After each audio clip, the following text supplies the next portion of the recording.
Huy, bestie, aminin mo. Quick errand lang daw pero gabi na nang umuwi. So ayun na nga, sabi ko kanina, sandali lang ako. Isang errand, isang destination lang, mga isang oras maximum. Confidence level, CEO ng time management. Kaso biglang lumipad yung oras. Welcome sa aking vlog, Life's Hard, Let's Color. So, ayun na nga. Akala ko effective na yung time management ko. Tapos biglang may pila. Tapos may, Sir, balik po kayo mamaya. Tapos, ay, malapit lang to. Kakain muna ako rito.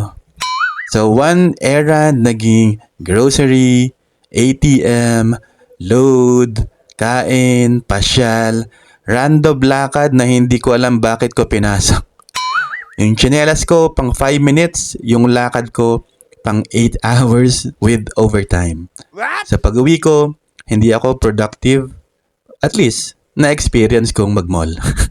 Bestie, yan yung tinatawag na side quest ng adult life. So meron kasi tayong mga small task na dapat gawin kaya lang minsan kumakain pala siya ng oras. So, bestie, alin sa quick errand mo ang naging pinaka-unnecessary side quest? Tag mo na yung mga bestie mong sabi, sandali lang pero hanggang ngayon, wala pa rin.